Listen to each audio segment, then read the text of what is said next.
we want this instant, these pretty looks, and sometimes it's the journey to get there. Yeah. I guess the adventure. The journey, the process is a lifetime process, but it's definitely multi-year.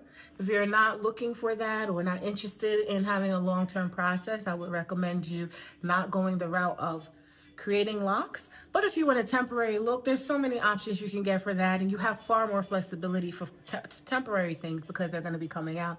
So temporary versus permanent is temporary is not designed to last past or beyond. They're not looking for how your hair is going to grow out year 1, 2, 3, and 4. Permanent does take that into consideration, which is why we even start our locking process in a certain way, because we know the bulk of your hair's life is going to be your roots growing out, and we do a pattern in a certain way from a certain starting point so that we can always easily incorporate your new growth into that process.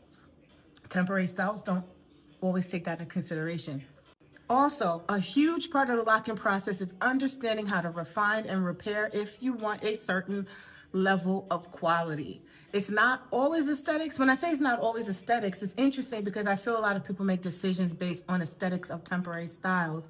They love that curly look, or they love that shine, or they love that flow, or they're looking at someone's hair whose texture may or may not be like theirs, whose density may or may not be like theirs, and they're judging their process along and comparing it to that.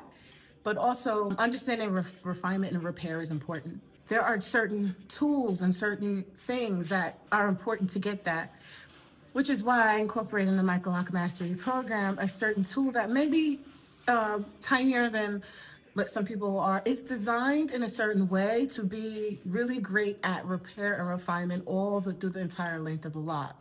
I feel that's important to have that ability to do that refinement and repair, because hair is unpredictable, environments are unpredictable, climates and temperatures, and people who may live in a more humid climate, who may have a certain hair pattern, a certain part of their hair may find that locks in that particular part of their hair or in that climate are responding differently. And so they're all not going to be locking at the same process.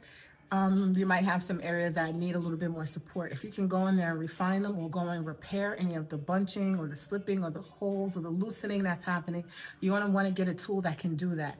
And that's what we incorporated in our program. Everything is not just about just focusing on the roots and leaving it. And that was always a problem in this industry from the very beginning, is that sometimes you can see where a person was only focusing on the new growth and either had limited knowledge or did not pay enough attention to the rest of the lock. You could see the inconsistency. You can see areas that it just didn't look like it all came together. Consistency and refinement, and that's really important for some people. And there's some areas that would even break off more than others because the lack of repair and refinement. So tools matter in that as well, in your ability to do that, and knowledge matters. Something else to take into consideration when you're looking at those beautiful, mesmerizing comb coils and two-strand twists and bouncy hair, people whose hair textures may not be like yours, or people who haven't yet gone through hormonal changes or the postpartum process or the stress or the medical issue or whatever that may happen in life that changes hair texture and creates a weakened, maybe thinning on the scalp or some changes. You want your hair to withstand that. You want your hair to be able to go through that. And if that foundation is not strong enough, then your hair is it's not gonna be able to withstand that or look the way that you think it should look.